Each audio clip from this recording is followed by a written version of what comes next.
Hello friends, welcome to ChillatIndianstyle. இன்னைக்கு ஹெல்தியா, பஃபியா, நல்ல டேஸ்டியான பாலக் பூரி தான் செய்ய போறோம்.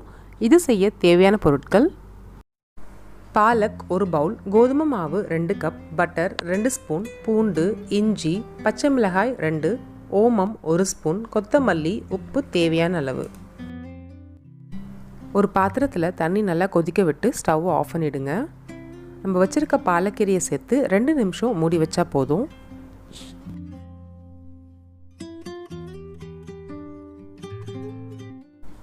பாலக்கீரையிலேருந்து தண்ணியை ஃபில்டர் பண்ணிவிட்டு நல்லா ஆறுனதுக்கப்புறம் ஒரு மிக்சர் ஜாருக்கு மாற்றிக்கோங்க.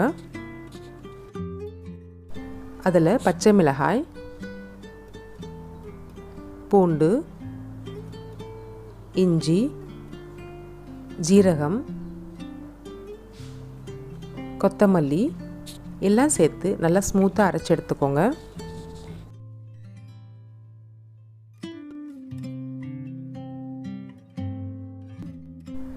ஒரு மிக்சிங் பவுலில் கோதுமை மாவு, உப்பு, ஓமம் நல்லா க்ரஷ் பண்ணி சேர்த்துக்கோங்க.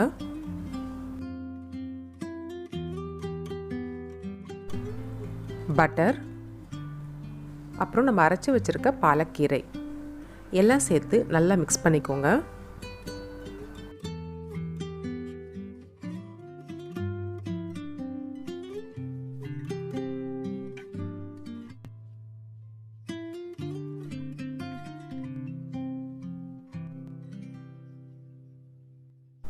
மாவு நல்லா சாஃப்டாக பிசைஞ்சதுக்கப்புறம் கொஞ்சமாக எண்ணெயை தடவி 15 நிமிஷம் மூடி வச்சுருங்க.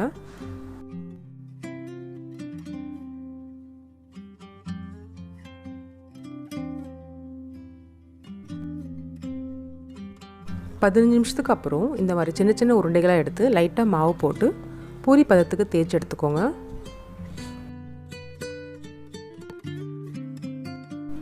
இந்த மாதிரி கொஞ்சம் திக்காக தேய்ச்சிங்கன்னா பூரி நல்லா பஃபியாக வரும்.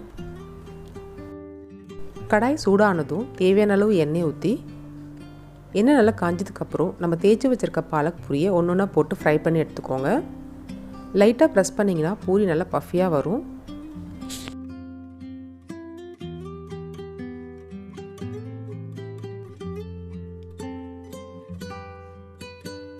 அவ்வளோதான், நல்ல ஹெல்த்தியாக டேஸ்டியான பாலக் பூரி ரெடி ஆகிடுச்சு. இது கூட ஆலு மசாலா சட்னிலாம் ரொம்ப சூப்பராக இருக்கும். இதோட ரெசிபி வீடியோஸும் டிஸ்கிரிப்ஷன் பாக்ஸில் கொடுத்துருக்கேன், வேணும்னா யூஸ் பண்ணிக்கோங்க. நீங்களும் வீட்டில் செஞ்சு ட்ரை பண்ணி பாருங்கள்.